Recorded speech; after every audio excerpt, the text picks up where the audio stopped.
Salut tout le monde et bienvenue pour ce nouvel épisode du 11 de réserve spécial Ligue des Champions. On va débriefer aujourd'hui de la deuxième journée de la Ligue des Champions. Et avec moi pour débriefer cette deuxième journée, j'ai Corentin. Corentin, comment tu vas? Ça va nickel, merci. On va débriefer du coup la Ligue des Champions et on va partir tout de suite du coup avec le foot européen.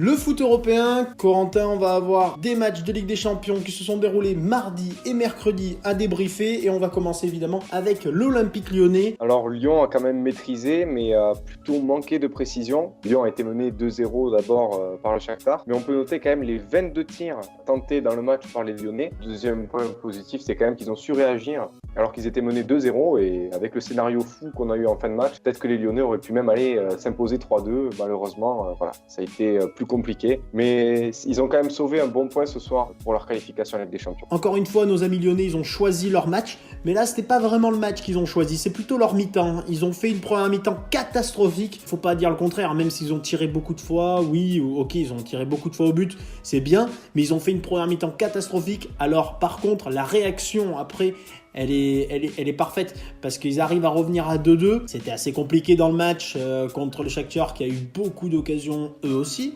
Même une occasion de tuer le match à 3-0, malheureusement ils le font pas. Mais c'est vrai que Lyon a choisi sa mi-temps. Lyon est bien revenu dans le match. Moussa Dembélé et Léo Dubois qui marquent. Ça fait du bien à l'Olympique Lyonnais, ça fait du bien à Bruno Genesio. Mais c'est vrai que c'était des points à ne pas perdre. Ils ont réussi à en garder un, ce qui est déjà pas mal.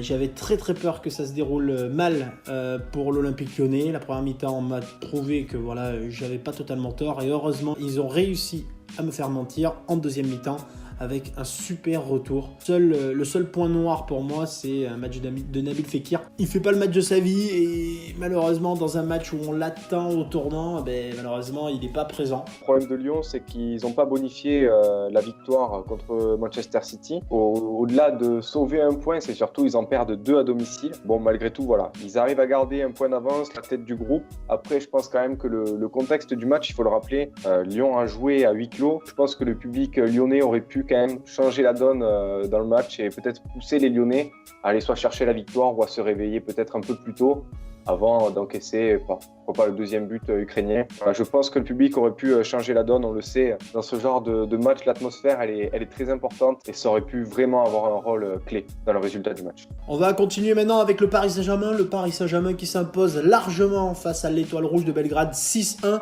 avec un magnifique triplé de Da Silva, Santos, Junior, Neymar. Que dire de plus? Les Parisiens ont maîtrisé leur sujet. Je pense qu'ils avaient à cœur de faire un gros match au Parc des Princes pour leur premier et pour leur retour sur la scène européenne à domicile. C'est vrai que les débuts ont été très compliqués face à Liverpool. Ils ont été malmenés. Paris avait bafouillé un petit peu son football. Maintenant, ce soir, ils ont maîtrisé. Tous les joueurs ont marqué. Neymar met un triplé, Cavani marque, Mbappé aussi. Beaucoup de joueurs ont été impliqués. Di Maria a marqué aussi. Voilà, c'était un système plus équilibré quand même de Thomas Tuchel parce qu'avec ce 4-5-1, avec Neymar positionné en meneur de jeu, Di Maria sur un côté, il était peut-être un peu plus à son aise aussi. Et Verratti, Rabiot au milieu de terrain, ça a été assez solide. Voilà, je pense que Paris est tombé face à une faible équipe de l'Étoile Rouge. Ce sera peut-être un peu plus difficile à l'Étoile Rouge de Belgrade parce que voilà, on l'a vu, Naples a fait match nul 0-0 contre cette équipe. Donc voilà, je pense qu'au Parc des Princes, c'est plus facile pour le PSG de s'imposer. Maintenant voilà, c'est un très bon match et Paris lance peut-être enfin sa saison européenne. La seule chose que je voudrais rajouter de plus,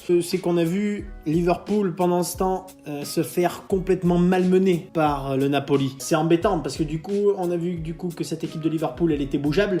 Après, qu'est-ce qu'on peut rajouter sur le match du Paris Saint-Germain? C'est que voilà, quoi, l'Étoile Rouge de Belgrade, en dehors de Belgrade, voilà, ça va être le tarif minimum en venant au parc. Très bonne première mi-temps qui est complètement dominée par le Paris Saint-Germain, il y a rien à dire là-dessus, avec un Neymar qui répond présent, même si voilà, on va toujours dire la même chose, mais Neymar évidemment on l'attend dans les grands matchs, on l'attend au match retour face à Liverpool comme on l'attendait au match aller où il n'a pas répondu présent. On va l'attendre face au Napoli sur les 2 confrontations face au Napoli. On va l'attendre en 8e. On va l'attendre possiblement en quart du coup. On va l'attendre dans les grands matchs. Mais c'est très bien qu'il réponde présent face à l'Étoile Rouge de Belgrade où il en a pas rajouté. Il a joué son football et le football qu'on aime de Neymar. Voilà, très très bien. Et puis après, un but de Cavani, un but de Di Maria, un but de Mbappé. Tout le monde a répondu présent dans cette équipe. Ce qui est très très bien et ce qui annonce de très belles choses pour la suite européenne. On l'espère en tout cas. La double confrontation contre le Napoli nous apportera un peu plus de lumière à notre interrogation. On va continuer du coup avec les clubs français et la débâcle Monaco à Dortmund. 3-0 la victoire du Borussia Dortmund sur sa pelouse face à l'AS Monaco. Il n'y a pas plus à dire, 3-0, c'est clair, c'est net, c'est précis. Monaco n'a pas les épaules pour aller s'imposer dans ce groupe. Pour moi, leur seule chance de sauver leur saison, c'est du coup de battre 2 fois Bruges sur leur double confrontation qui leur reste du coup avant le retour face au Borussia et l'Atlético. Ça sera peut-être leur seule chance du coup d'avoir une place en Europa League. On se rend compte que l'histoire se répète un petit peu par rapport à la génération dorée avec les Giuli, les Schilacci, qui avaient été emmenés en finale de Ligue des Champions par Didier Deschamps et qui, 1 an, 2 ans après, tout le monde avait quitté le navire parce que justement les dirigeants monégasques n'avaient pas su les retenir sur le rocher. Et voilà, l'équipe s'était retrouvée dépouillée de toutes ces stars, de tous ces bons joueurs qui avaient pourtant fait un parcours monstrueux sur la scène de Ligue des Champions. On se rappelle, ils avaient sorti Chelsea, le Real Madrid, pour échouer en finale contre une équipe de Porto qui était impressionnante. Mais l'histoire se répète, Monaco a vendu quasiment déjà tous les joueurs qui ont fait le magnifique parcours de 2017. Pourquoi faire? Pour peut-être retomber dans les bas-fonds du championnat français. Donc voilà, je pense qu'il va falloir à un moment tirer les leçons de certains moments de l'histoire du club.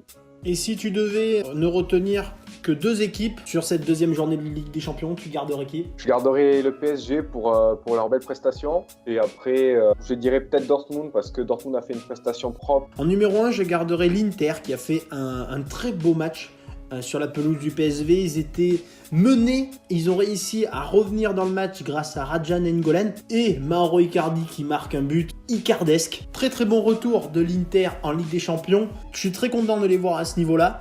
Alors c'est pas encore du grand football, mais c'est quand même assez intéressant ce qu'ils proposent sur le terrain.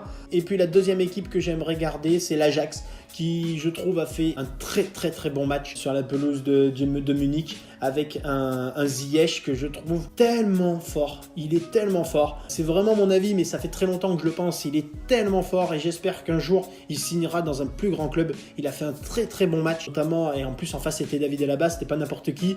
David Neres qui a fait un bon match mais qui a été sorti à la 85e, voilà, remplacé par Kasper Dolberg. Non, ils ont fait un très très bon match, ces petits jeunes, et puis voilà quoi. Après, Van de Beek a fait un très bon match, Matthijs de Ligt aussi. Onana a été très très rassurant dans les buts, malgré le but qu'il encaisse par Mathieu Mels où il se fait fusiller à la 4e minute. Voilà, je suis très content pour l'Ajax qui reste une équipe sacrément intéressante et puis on connaît leur centre de formation et surtout leur trouvaille en termes de pépites qui est sacrément impressionnant. On va passer du coup maintenant aux pronos. Les pronos du 11 de réserve, c'est maintenant.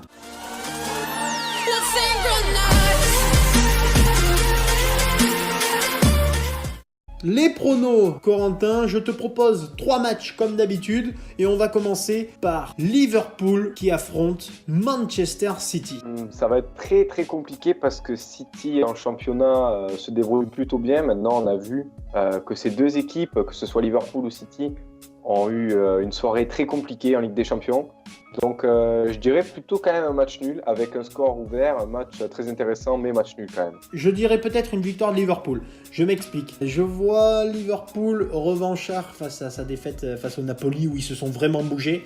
On a vu quand même que cette équipe de Liverpool est capable de répondre face aux gros dans leur stade. On l'a vu face au Paris Saint-Germain notamment. On a vu aussi face à Chelsea. Moi, je pense que cette équipe est capable d'aller chercher une victoire face à City. City qui a joué mardi mais qui s'est fait bouger. On va continuer maintenant. Valence qui reçoit le FC Barcelone. Le cœur me dirait de miser sur une victoire du Barça. Maintenant, il y a trop de problèmes en défense et les joueurs de Marcelino ont largement la place pour aller chercher une victoire contre les Catalans. Mais je vais quand même dire une victoire du Barça qui a fait une très belle performance à Wembley Mais il va falloir régler les problèmes défensifs et très vite pour Ernesto Valverde. Alors pour moi, je dirais match nul ou le Barça. Pour moi, il n'y aura pas de surprise. Et on termine par le choc de Ligue 1, le Paris Saint-Germain qui reçoit l'Olympique Lyonnais. Je pense que le Paris Saint-Germain quand même va s'imposer. Victoire du Paris Saint-Germain face à l'Olympique Lyonnais. Pour moi, il n'y aura pas de surprise. Mais je tiens à vous informer que nous débrieferons ce match en live sur notre page Facebook The Sport Show. Donc rejoignez-nous sur Facebook pour nous suivre en direct pendant qu'on débriefe ce match. On va passer maintenant au quiz des champions. C'est parti tout de suite pour le quiz des champions.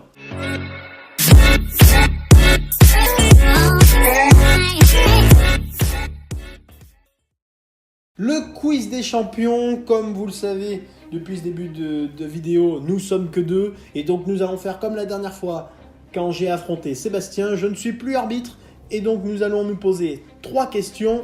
Corentin, je te laisse donc commencer avec ta première question. C'est ma deuxième participation et j'aimerais bien avoir ma première victoire. Corentin, c'est à toi. Allez, un quiz plutôt facile quand même pour toi, Jérém. Première question. Quel joueur a inscrit le 3e but de Lille contre l'Olympique de Marseille dimanche soir? Jonathan Bamba. Exactement. Et Jonathan Bamba qui a mis un doublé, un penalty et après il a mis un but dans le jeu. Je ne me rappelle plus exactement, mais il a mis un but dans le jeu. Exact. 1-0. Première question pour toi, Corentin. Qui est actuellement le meilleur buteur de Ligue 1?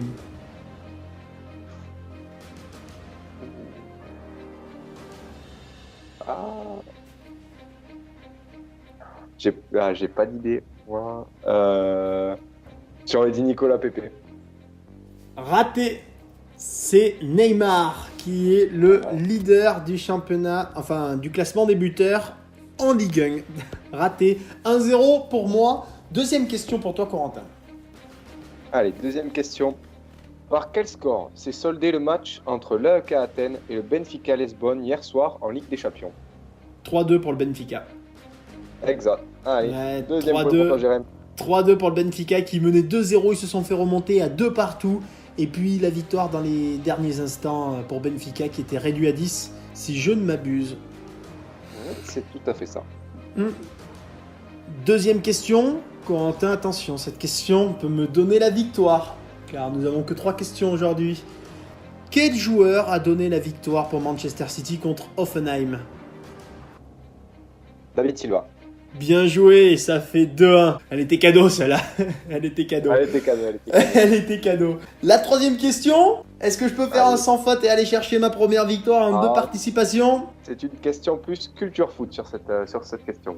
Allez, troisième question, un peu plus compliquée. Quel était le score lors de la finale opposant le Barça et Manchester United en 2011 en Ligue des Champions?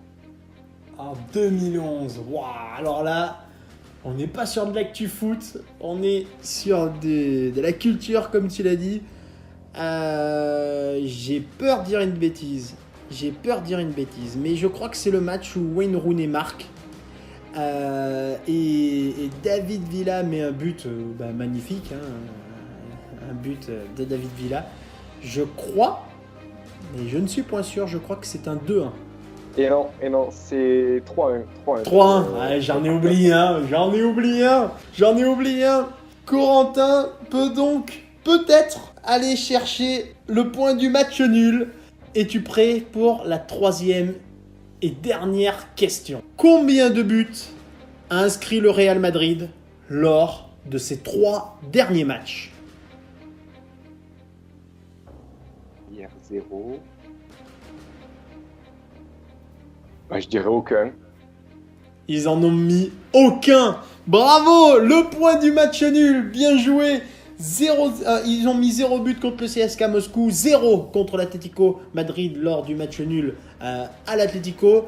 et 0 lors de la défaite 3-0 face à Séville. Bien joué Corentin qui va chercher le point du match nul. Je n'aurai toujours pas ma première victoire. 2 participations, 2 matchs nuls. Bien joué Corentin, t'étais mal engagé, mais t'es allé chercher le point du match nul. Et c'est là-dessus du coup que nous allons nous quitter. Corentin, c'était un plaisir de faire cette émission avec toi. C'était un plaisir de vous la partager. N'oubliez pas, comme d'habitude, le petit like et de partager la vidéo surtout. Ça nous ferait énormément plaisir. N'oubliez pas de nous rejoindre sur Twitter. Le Twitter est tout nouveau. Rejoignez-le en masse. Rejoignez-nous sur Facebook, car sur Facebook, dimanche, retrouvez notre débrief en live après le match PSG Olympique Lyonnais. On se retrouve la semaine prochaine.